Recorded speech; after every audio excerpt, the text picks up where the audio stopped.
ব্রট to you by Vguard, co powered by Sensodyne ও ভিমল বলো কথা কেশরী। Associate sponsor UltraTech cement. Abhijit গাঙ্গুলির বিরুদ্ধে ব্যবস্থা নির্বাচন কমিশনের। বড় খবর, অভিজিৎ গাঙ্গুলির বিরুদ্ধে ব্যবস্থা নির্বাচন কমিশনের। মুখ্যমন্ত্রী সম্পর্কে বিতর্কিত মন্তব্য, নির্বাচন কমিশনের দ্বারস্থ হয় তৃণমূল কংগ্রেস। আজ বিকেল 5টা থেকে 24 ঘন্টার জন্য প্রচারের নিষেধাজ্ঞা। কমিশনের মতে অভিজিৎ গাঙ্গুলির মন্তব্য নির্বাচনী বিধি ভঙ্গ করেছে। শ্রাবন্তী আমাদের সঙ্গে রয়েছেন, আমাদের সহকর্মী শ্রাবন্তী। শুভজিৎ, শুধুমাত্র যে তাকে 24 ঘন্টার জন্য প্রচারে বাধা দেওয়া হয়েছে এমন নয়, কমিশন ছত্রে ছত্রে যেভাবে এই প্রাক্তন বিচারপতির সমালোচনা করেছেন সেটা আগামী দিনে যে সমস্ত রাজনীতিবিদ বা রাজনৈতিক নেতারা কথা বলছেন, মন্তব্য করছেন, তারাও সতর্ক হতে বাধ্য হবেন। কমিশনের বক্তব্য, যেভাবে এই লোকসভা নির্বাচনে প্রচুর মহিলা প্রার্থী রয়েছেন, কমিশন একেবারেই চায় না যে জেন্ডার বায়াসনেস হোক। এই ধরনের মন্তব্যে আগেও করা হয়েছে, কমিশন আগেও যথেষ্ট কড়া পদক্ষেপ নিয়েছে কমিশন।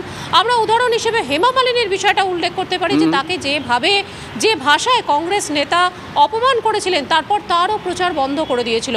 এক্ষেত্রে শুধুমাত্র যে প্রচার বন্ধ করা হয়েছে তাই নয়, অভিজিৎ গঙ্গোপাধ্যায়কে তার প্রফেশনালিজমের কথা স্মরণ করিয়ে দিয়েছেন।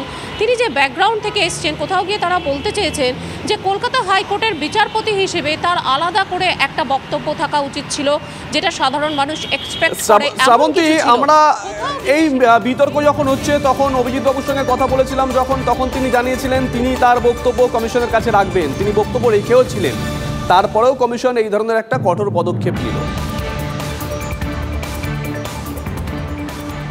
দেখো, 20 তারিখে প্রাক্তন বিচারপতি অভিজিৎ গঙ্গোপাধ্যায় তিনি এই মন্তব্য থেকে তিনি জানিয়েছিলেন যে তিনি এটা করেছেন এবং তার জন্য দুঃখ প্রকাশ করেছিলেন।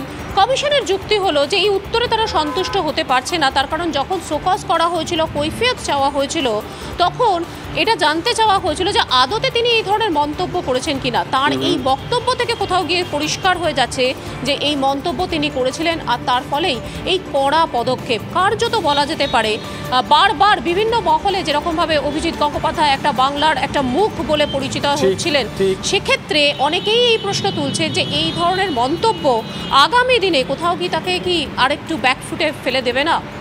নজর থাকবে শ্রাবন্তী, নজর থাকবে, নজর রাখো। শুভেন্দু অধিকারী তিনি কি বলেছেন শোনাই একবার। না, ইলেকশন কমিশনের কোনো সিদ্ধান্ত নিয়ে বলবো না, তবে মমতা ব্যানার্জির নিষেধাজ্ঞা আগে জারি করা উচিত ইলেকশন কমিশনের।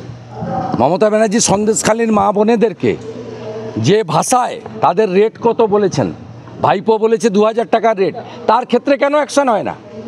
আমরা এটা স্বীকার করে নিলাম, ইলেকশন কমিশনের সিদ্ধান্ত মানা উচিত। 24 ঘন্টা তিনি অফিসে বসে কাজ করবেন, বাড়িতে বসে কাজ করবেন, কোনো অসুবিধা হবে না। কিন্তু এই জিনিসটা মমতা ব্যানার্জি এবং তার ভাইপোর ক্ষেত্রে হওয়া উচিত।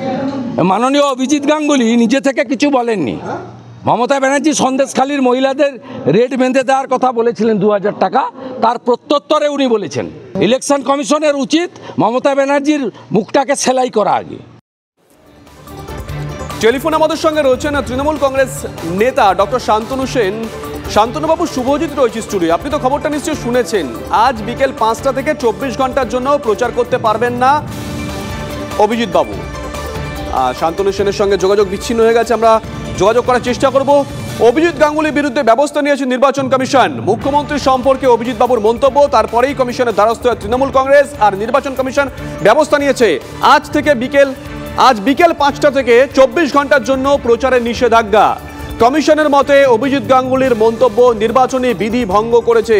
শুধুমাত্র 24 ঘন্টা প্রচারে নিষেধাজ্ঞাই নয়, রীতিমতন ছত্রে ছত্রে কমিশন অভিজিৎ বাবুর সমালোচনা করেছেন।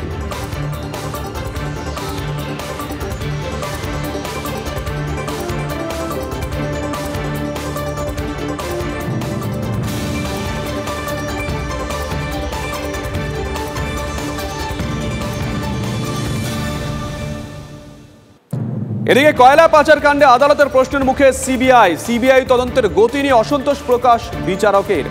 3.5 বছরেও তদন্ত শেষ করতে পারেননি, 25 দিন সময় দিচ্ছি, ফাইনাল চার্জশিট জমা করুন। সিবিআইকে 3রা জুলাইয়ের ডেডলাইন দিল আদালত।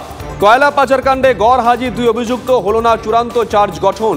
আদালতে গড় হাজির জয়দেব মণ্ডল ও নারায়ণ খড়কে।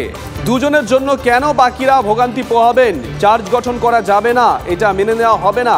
সিবিআই তদন্ত শেষ করতে পারলে দুজনকে অ্যাম্বুলেন্সে তুলে আনার ব্যবস্থা করতাম। সিবিআই তদন্তের গতি নিয়ে উষ্মা প্রকাশ বিচারক রাজেশ চক্রবর্তীর। সিবিআইকে ৩রা জুলাইয়ের ডেডলাইন বেঁধে দিয়েছে আদালত। জয়দেব মণ্ডল, নারায়ণ খড়কে ওই দিন গড় হাজির থাকলে কিভাবে তাদের আদালতে আনা যায় আমার জানা আছে, মন্তব্য আসানসোলের বিশেষ সিবিআই আদালতের বিচারকের। এদিকে মালদার রতুয়ায় ফুলহর নদী থেকে দেদার বালি পাচারের অভিযোগ। কাহালা পঞ্চায়েতের শিবপুর ঘাট থেকে অবাধে তোলা হচ্ছে বালি। অভিযোগ, বালি পাচারের নাম জড়িয়েছে তৃণমূলের স্থানীয় নেতার। অবাধে বালি তোলায় নদীর গতিপথ বদলের আশঙ্কা করছেন স্থানীয় বাসিন্দারা।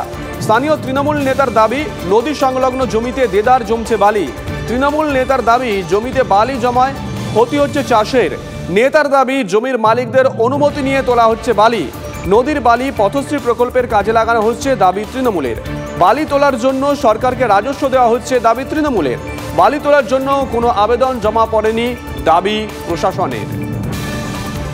এটা সিকিস্তি সরকারি জমি, 1 বছর থেকে এখানে বন্ধ ছিল। এই রাজু সিং পাট্টলি 100 টাকা করে নিয়ে টিএমসির নেতা এখানে ট্র্যাক্টর চালু করেছেন, 100 টাকা পাট্টলি নিচ্ছেন। ইদানিং প্রত্যেক দিন 15টা 20টা টলি চলছে। জিসিবি আমাদের কাহালা অঞ্চলে অবৈধভাবে মাটি কেটে এখন নিয়ে যাচ্ছে। এখন কি এরা দেখতে পাচ্ছে না? এটাকে ইমিডিয়েট প্রশাসনিক দিয়ে যাতে মাটি কাটা না হয়, যাতে মাফিয়ারা এখান থেকে বিক্রি না করতে পারে মাটি। আমরা চাইছি। নদীর ধারে মাটি কাটা হচ্ছে। পাট টলিতে রাজু সিং 100 টাকা করে লিখে সমন মুখার্জির লোক। সমন মুখার্জি তো একটু বহিরে। রাজু সিং মানে কাহালা অঞ্চলে একই ওয়ান টিএমসি পার্টির নেতা Raju Singh. Brought to you by V-Guard, co powered by Sensodyne ও ভিমল, বলো কথা কেশরী। Associate sponsor UltraTech cement.